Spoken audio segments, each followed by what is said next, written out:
یہ کہانی ہے ایک بابا جی کی جن کا نام سلطان ہے اور بہت پر اسرار کہانی ہے۔ ناظرین، آپ نے زندگی میں جیتے جی کسی خاتون، ایسی خاتون کہ جس کا خاوند زندہ ہے، اس کو بیوہ ہوتے کم ہی دیکھا ہوگا۔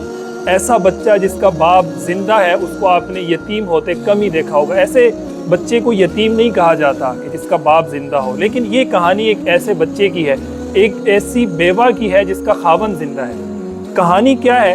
بابا جی چترال کے رہنے والے ہیں، کراچی آتے ہیں، یہاں پر محنت مزدوری کرتے ہیں 10-12 سال۔ پھر ان کا اچانک کہیں ملاقات ہوتی ہے کچھ مدرسے کے لوگوں کے ساتھ۔ اس کے بعد وہ یہاں کراچی کے علاقے قصبہ کالونی کے قریب واقع ایک ادارہ جامعہ ربانیہ کسی بھی طرح یہاں پہنچتے ہیں۔ یہاں پر جو ادارے کے سربراہ ہوتے ہیں ان سے ملاقات ہوتی ہے، اور ملاقات کے بعد بابا جی کی کہانی کی ایک نئی روش یا نیا رخ آپ کہہ لیں، وہ یہاں سے شروع ہوتا ہے۔ بابا جی کی ملاقات 45 سال بعد اپنے گھرانے سے گزشتہ ہفتے جا کر ہوئی ہے۔ یہ کہانی کیا ہے، اس کی تفصیلات کیا ہیں، بابا جی کون ہیں، اور وہ خاتون کیوں 45 سال اس نے بیوہ کی زندگی گزاری حالانکہ اس کا خاوند زندہ تھا۔ وہ یتیم بچہ آج سرکاری ملازم ہے، 65-70 ہزار روپے تنخواہ پر وہ کام کر رہا ہے۔ بابا جی کیوں کراچی آئے، کیسے کراچی آئے، اور پھر بابا جی دوبارہ چترال اپنے اہل و عیال سے کیسے ملے، کراچی میں 45 سال بابا جی نے کیسے گزارے، اس سب پر گفتگو کریں گے۔ میرے ساتھ جامعہ ربانیہ قصبہ کالونی کے جو سربراہ ہیں مولانا ادریس ربانی صاحب موجود ہیں۔ بہت شکریہ مولانا صاحب وقت دینے کے لیے۔ اس کہانی کا آغاز کب ہوا، کیسے بابا جی آپ تک پہنچے، آپ کو کیسے پتہ چلا کہ یہ بابا جی چترال سے آئے ہیں، ذرا تفصیلات بتائیے۔ بسم اللہ الرحمن الرحیم۔ سب سے پہلے عامر بھائی آپ کو شکریہ، آپ تشریف لائے۔ ہم بابا جی کو بچپن سے دیکھتے چلے آ رہے تھے، اور 45 سال پہلے بابا جی یہاں آئے۔ اب کہانیاں کھل رہی ہیں، ہمیں بھی ان حالات کا، ان واقعات کا علم نہیں تھا۔ بابا جی ڈرائیور تھے، ٹرک ڈرائیور، ان کے بھتیجے نے کہا، اور پھر اس کے بعد وہ یہاں کافی عرصہ انہوں نے ڈرائیونگ کی۔ پھر اس کے بعد یہاں ایک گیراج ٹائپ کا ہے، وہاں انہوں نے چوکیداری کی۔ آج سے کوئی 15-20 برس قبل جب وہ کمزور ہو گئے، بیمار پڑ گئے، تو انہوں نے پھر وہ چوکیداری بھی چھوڑ دی۔ نمازوں کے لیے یہاں آتے جاتے تھے، انتہائی نیک، متقی، تقویدار انسان۔ اس عمر میں بھی وہ کھڑے ہو کے نماز پڑھتے تھے، مطلب وہ علاقے والوں کے لیے ایک مثال تھے، اور اس عمر میں بھی وہ قرآن کریم کی تلاوت پابندی کے ساتھ کرتے تھے، نیک منش انسان تھے۔ تو پھر 15-20 سالوں سے یہاں ہمارے ہاں رہ رہے تھے جامعہ کے اندر۔ چونکہ یہ ایک فلاحی ادارہ ہے، ایک دینی ادارہ ہے، اور ہماری تربیت اسی طرح کی جاتی ہے، تو الحمدللہ ہم نے بغیر کسی مقصد کے، بغیر کسی غرض کے، اور بغیر ان سے کوئی کام لیے، الحمدللہ آج تک ان سے ہم نے 5 منٹ کی چوکیداری بھی نہیں کروائی، اور ایک کپ بھی نہیں دھلوایا۔ جیسے آج کل سوشل میڈیا پہ یہ باتیں چل رہی ہیں، بھتیجا بھی ان کا ہے، بابا جی بھی زندہ ہیں، ان سے پوچھا جا سکتا ہے۔ تو میرے خیال سے آپ بھی اسی تناظر میں تشریف لائے ہیں، کچھ سوشل میڈیا پر اصل میں پروپیگنڈا بھی کر رہے ہیں۔ ہم نے کچھ سوشل میڈیا کے لنکس کے ذریعے یہ بات معلوم ہوئی کہ بابا جی یہاں کراچی کے ایک ادارے میں تھے، تو ہم نے پھر ذرا کھوج لگائی کہ ذرا پہنچے تو وہاں پر کیا ہے۔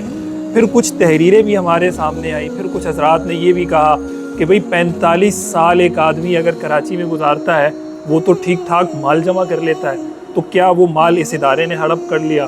بابا جی کو کوئی 92-93 ہزار روپے دیے ہیں انہوں نے، اور پھر بابا جی ساری زندگی یہاں ملازمت کرتے رہے، اور ادارے والے یہ کہہ رہے ہیں کہ نہیں جی اس نے تو یہاں ملازمت نہیں کی ہے۔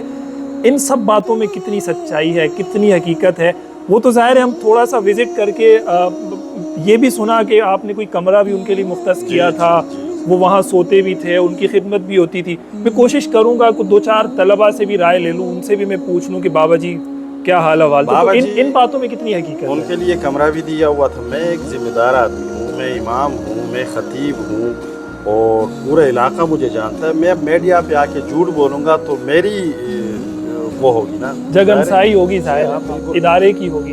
تو 2 طلباء ان کی خدمت پہ مامور تھے، اور میں نے خود اپنے بھائی کی ذمہ داری لگائی تھی کہ بابا کے کھانے پینے، ہسپتال بھی قریب ہے۔